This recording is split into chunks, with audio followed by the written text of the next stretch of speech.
سامعین کو مستفیض فرمائیں۔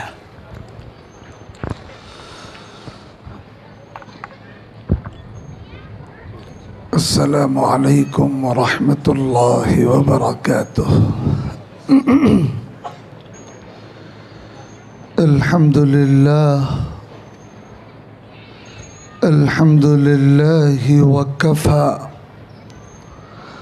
وسلام على عباده الذين اصطفى، أما بعد فأعوذ بالله من الشيطان الرجيم، بسم الله الرحمن الرحيم۔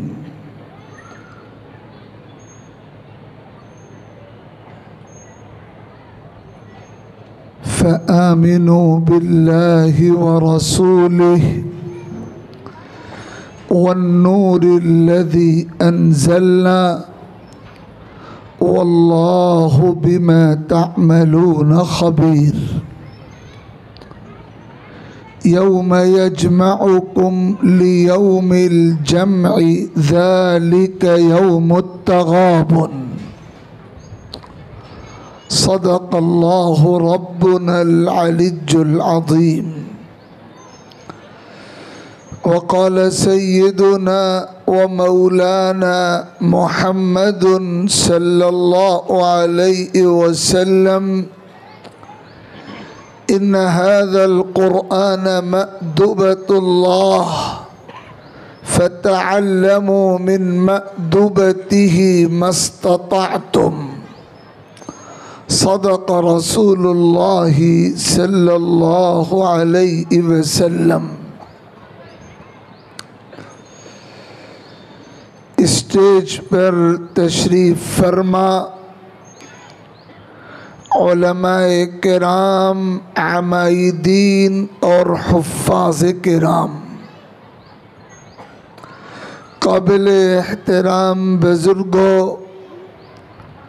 برادران اسلام، اور آج کے اس بابرکت اجلاس کو سننے کی سعادت حاصل کرنے والی خواتین، الحمدللہ اس عظیم اور بافیض مرکزی دینی اور قرآنی درسگاہ گلزار مدینہ کے اس احاطے میں اور اس کے سالانہ اجلاس کے موقع سے ہم اور آپ یہاں حاضر و شریک ہیں، اور اس ادارے کی قابل قدر کارکردگی کے بہت روشن نقوش ہمارے سامنے آئے ہیں۔ بڑی تعداد میں حفاظ کرام کی جماعت اس دینی ادارے کے ماحول میں تربیت پا کر تکمیل کے مرحلے تک آج کی اس مجلس میں پہنچ رہی ہے۔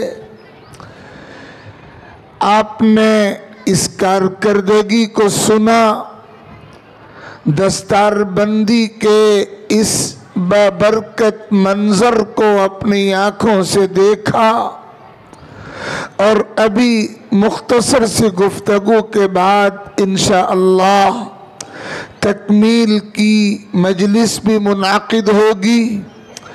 اللہ رب العزت اس ادارے کو، کارکنان کو، متعلقین و معاونین کو، اور جو اس دنیا سے رخصت ہو چکے ان کو، جو بقید حیات ہیں ان کو، جملہ حاضرین کو ان خدمات کو بیعت قبول فرمائیں۔ سب سے پہلی بات جو آج کے اس اجلاس کی مناسبت سے میں آپ سبھی حاضرین کی خدمت میں عرض کرنا چاہتا ہوں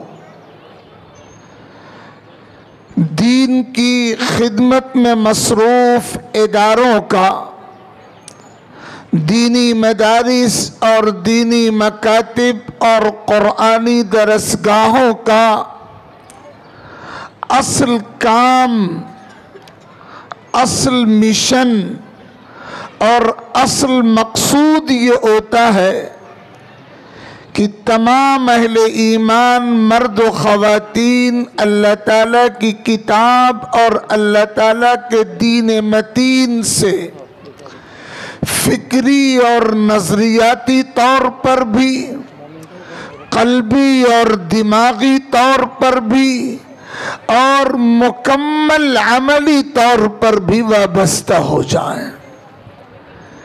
اللہ تعالیٰ کے دین سے ہمارا ایمان و یقین کا رشتہ ہے، عظمت و محبت کا رشتہ ہے، عقیدت اور اطاعت و اتباع کا رشتہ ہے۔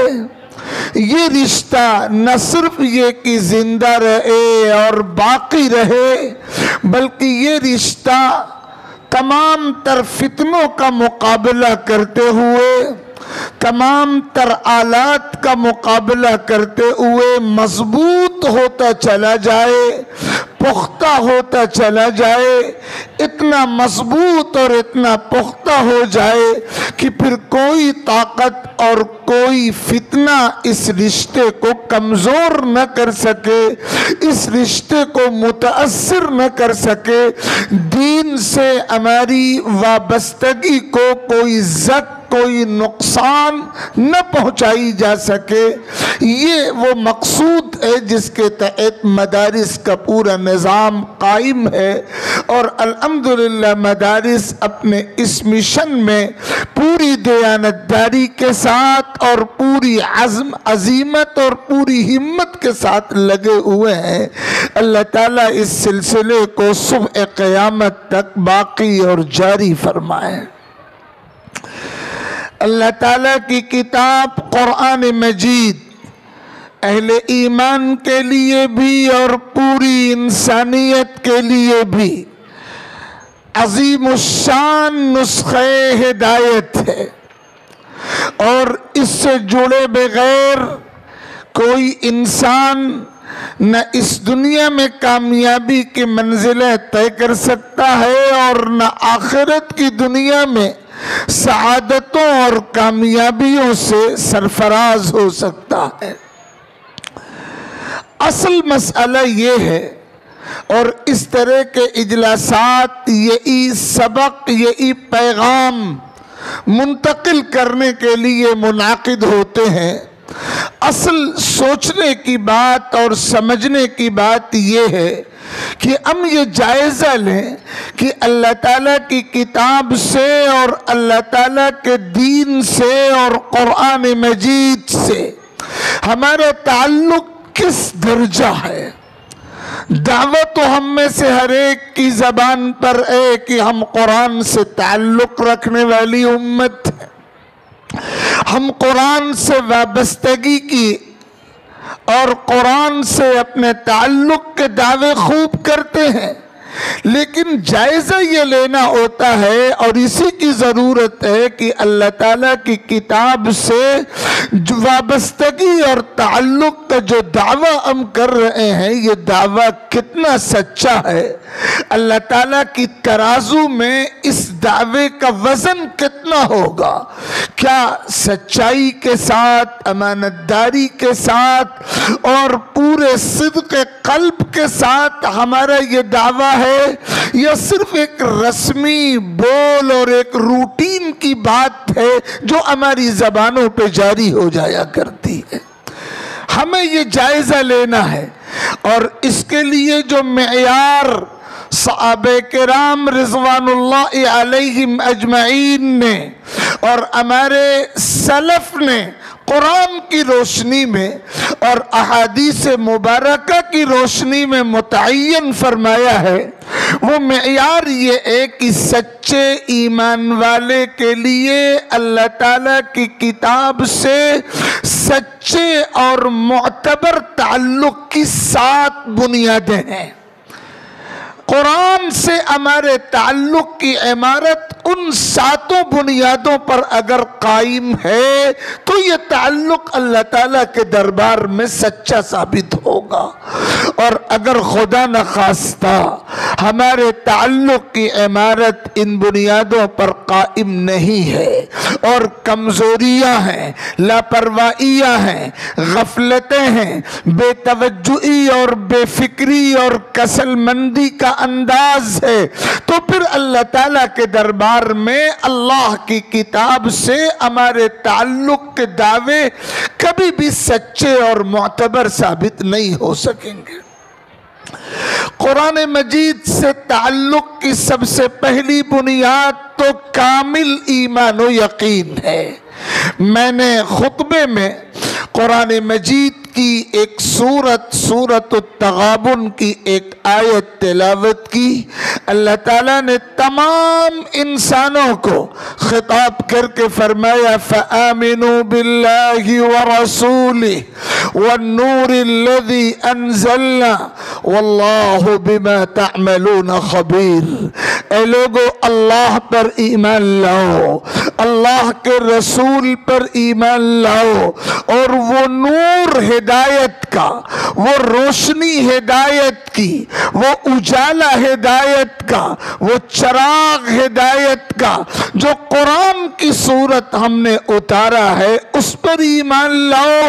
جو کچھ تم کرتے ہو اللہ کو اس کی پوری خبر ہے، اور یہ ایمان اس دنیا میں بھی تمہارے کام آنے والا ہے، اور آخرت کی دنیا میں تو نجات و فلاح کا مکمل انحصار و دار و مدار اسی ایمان پر ہونا ہے۔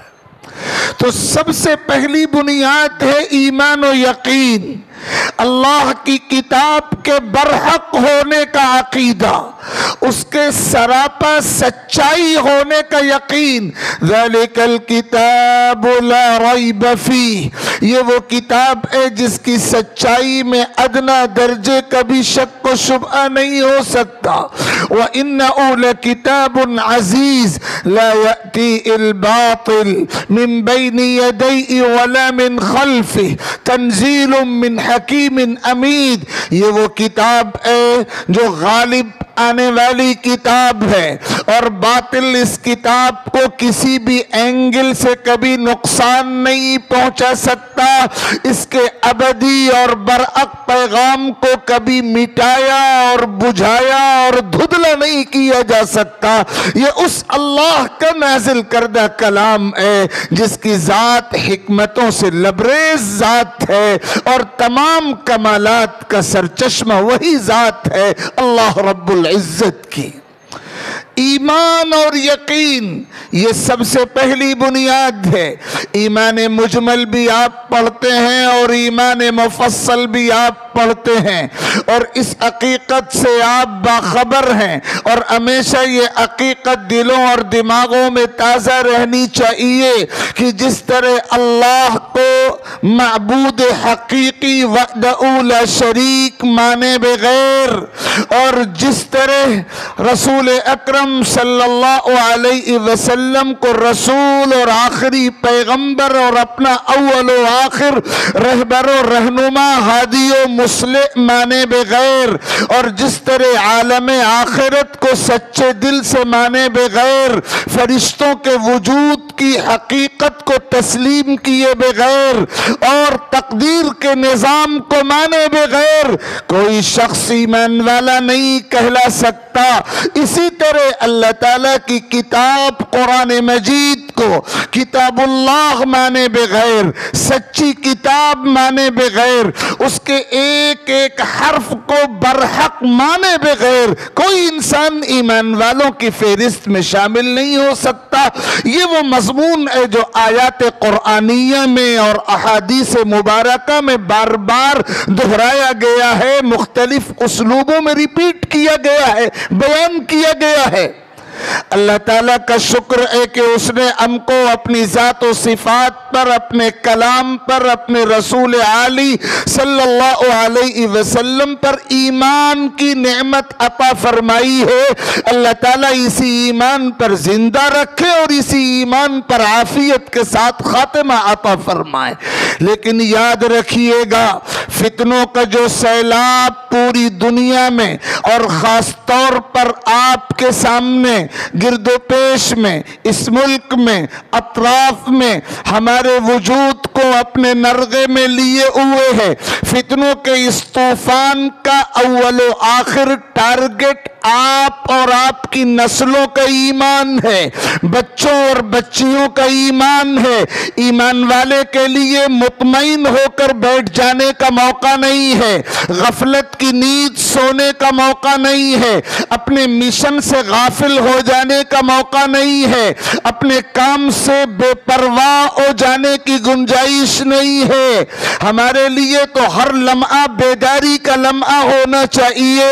فتنوں کے ماحول میں جب ایمان پر نقب لگانے والی طاقتیں پوری قوت کے ساتھ دلوں کا ایمان چھین لینے کی سازشوں اور کوششوں میں لگی ہوئی ہیں، اور ہماری غفلتوں اور بدقسمتیوں کی وجہ سے بہت سی مرتبہ وہ کامیابی کے زینے طے کر لیتی ہیں، ان حالات میں ہمارے لیے مکمل چوکنا رہنا اور اپنے اور اپنی نسلوں کے ایمان کے تحفظ کی فکر کرنا، اپنے ایمان کو سنبھالنا، اپنے ایمان کو بچانا، قرآن سے اپنے ایمانی رشتے کو مستحکم رکھنا، اسے باطل فتنوں کے نرغوں اور یلغاروں سے بچا کر رکھنے کی کوشش کرنا ہماری اول و آخر سب سے بڑی، سب سے بنیادی، سب سے کلیدی ذمہ داری ہے۔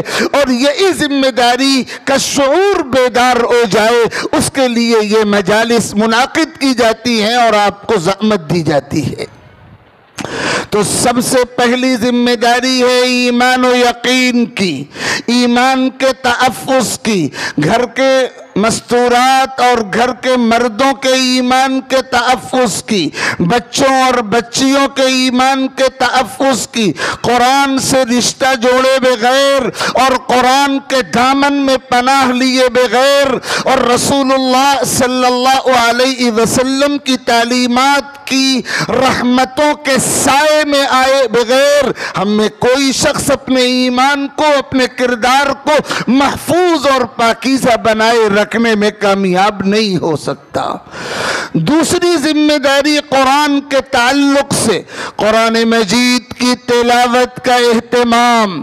ہر مسلمان پابند ہے کہ وہ قرآن کی تلاوت کو اپنی روزمرہ کی روٹین میں شامل کر لے، اس کے بغیر ایمان اور کردار کا تحفظ بے انتہا مشکل ہے۔ اسی لیے آقا کریم علیہ الصلاۃ والسلام کو جن کے قلب اطہر پہ قرآن اتارا جاتا تھا، ان کو خود قرآن میں حکم دیا گیا، اتل ما اوحی الیک من الکتاب واقم الصلاۃ۔ اے نبی، جو قرآن وحی کی صورت آپ کے دل پہ اتارا جا رہا ہے، اس کلام کی تلاوت کیجئے۔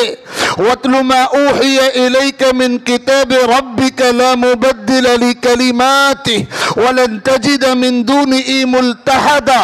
اپنے رب کی کتاب کی تلاوت کا معمول بنائیے۔ قرآن کے کلمات و الفاظ کو کوئی طاقت تبدیل نہیں کر سکتی۔ یہ اس اللہ کا کلام ہے جس کو چھوڑ کر کسی بھی انسان کو کہیں بھی پناہ کی کوئی جگہ ہرگز حاصل نہیں ہو سکتی۔ تو قرآن مجید کی تلاوت کا معمول یہ قرآن کے تعلق سے ہماری دوسری ذمہ داری ہے۔ اور تیسرا کام اور قرآن سے تعلق کی تیسری بنیاد قرآن کا سچا ادب و احترام۔ اللہ تعالیٰ کی زمین پر اللہ کی کتاب سے بڑھ کر محترم کوئی کتاب نہیں، اور یہی وہ کتاب ہے جس کو چھونے کے لیے اور جس کو پڑھنے کے لیے، جس کو ہاتھ لگانے کے لیے پاکی کو ضروری قرار دیا گیا ہے۔ جو بے وضو انسان ہو، جو ناپاک ہو، جسے غسل کی حاجت ہو، وہ قرآن مجید کو ہاتھ نہیں لگا سکتا۔ جو ناپاک ہے، جسے غسل کی حاجت ہے، وہ قرآن کی تلاوت نہیں کر سکتا۔ یہ قرآن کی عظمت ہے، یہ قرآن کا احترام ہے، یہ قرآن کا مقام عظمت ہے۔ تو قرآن سے ہمارے تعلق کی تیسری بنیاد ہے دل کی سچائیوں سے اور دل کی گہرائیوں سے اللہ تعالیٰ کے اس کلام کا احترام۔ اور چوتھی بات، چوتھی بنیادی ذمہ داری، قرآن مجید کو سمجھنے کی کوشش۔ قرآن الفاظ اور معانی دونوں کے مجموعے کا نام ہے۔ قرآن کے الفاظ کی تلاوت قرآن کا مستقل حق اور ہماری بنیادی ذمہ داری ہے، لیکن قرآن کے الفاظ کے معانی کو، قرآن کے پیغامات کو، قرآن کے اسباق کو، قرآن کی تعلیمات کو، قرآن کے احکام کو، قرآن کی رہنمائیوں کو سمجھنا، اس کو سمجھنے کی فکر کرنا، اپنے اوقات میں سے اس کو سمجھنے کے لیے علماء کی سرپرستی میں اپنی عقل کے تابع ہو کر نہیں، بے لگام ہو کر نہیں، علماء کی سرپرستی میں قرآن کو سمجھنے کے لیے وقت فارغ کرنا، یہ امت کی بنیادی ذمہ داری ہے۔ میں نے خطبے میں آقا کریم علیہ الصلاۃ کی ایک حدیث پاک کی تلاوت کی۔ آقا فرما رہے ہیں ان هذا القرآن مأدبۃ اللہ فتعلموا من مأدبته ما استطعتم۔ اے لوگو، یہ قرآن اللہ تعالیٰ کا دسترخوان ہے۔ اللہ تعالیٰ نے اس میں اپنی نعمتیں رنگ رنگ سجا دی ہیں، عقیدوں کے بارے میں، عبادات کے بارے میں، معاملات کے بارے میں، معاشرت کے بارے میں، اخلاق کے بارے میں، دنیا کے تعلق سے، عالم برزخ کے تعلق سے، عالم آخرت کے تعلق سے، پوری زندگی کے حوالے سے ہدایات کا دفتر موجود ہے۔ ہر چیز میں رہبری اللہ تعالیٰ کی طرف سے کی گئی ہے۔ فَتَعَلَّمُوا مِن مَأْدُبَتِهِ مَا اسْتَطَعْتُمْ، جہاں تک ہو سکے اللہ کے دسترخوان سے فائدہ اٹھا لو۔ محروم ہے وہ مسلمان جس کے پاس اللہ تعالیٰ کی نعمتوں سے بھرا ہوا یہ دسترخوان ہو اور وہ اس سے فائدہ اٹھانے کو تیار نہ ہو۔ اسی لیے آقا کریم علیہ الصلاۃ نے بار بار متوجہ فرمایا ہے کہ امت قرآن کی طرف رجوع ہو، امت قرآن کو سمجھے۔ قرآن پڑھنے کی کتاب بھی ہے، قرآن چومنے کی کتاب بھی ہے، قرآن سینے سے لگانے کی کتاب بھی ہے، قرآن جذبات محبت نظر کیے جانے کی اولین مستحق کتاب بھی ہے، قرآن عقیدت کے پھول نچھاور کیے جانے کی اولین اقدار کتاب بھی ہے، لیکن قرآن عمل کی کتاب ہے، قرآن اتباع کی کتاب ہے، قرآن ہدایت کی کتاب ہے۔ موعظۃ من ربکم وشفاء لما فی الصدور وہدی ورحمۃ للمؤمنین، یہ نصیحت بھی ہے، ہدایت بھی ہے، شفا بھی ہے، رحمت بھی ہے، زندگی کے تمام مسائل کا حل بھی ہے، مکمل رہبر بھی ہے، رہنما بھی ہے، اور اس کے سائے میں آنے والا کبھی بے سہارا نہیں ہوتا، کبھی در در کی ٹھوکریں کھانے پر مجبور نہیں ہوتا، اور جس نے قرآن کے دامن میں پناہ لی اسے اللہ کا سہارا حاصل ہو جاتا ہے، پھر اسے کسی اور سہارے کی حاجت باقی نہیں رہتی، کسی اور بیساکھی کی تلاش اسے نہیں ہوتی، کسی اور کو آسرا بنانے کی ضرورت نہیں ہوتی۔ یہ شان ہے اللہ تعالیٰ کی اس کتاب کی۔ اور پانچویں ذمہ داری ہے قرآن پر مکمل عمل۔ اللہ تعالیٰ نے اس کتاب کو عمل کی کتاب بنایا ہے۔ فرمایا گیا احلوا حلالہ وحرموا حرامہ واعملوا بمحکمہ وآمنوا بمتشابہہ واعتبروا بامثالہ۔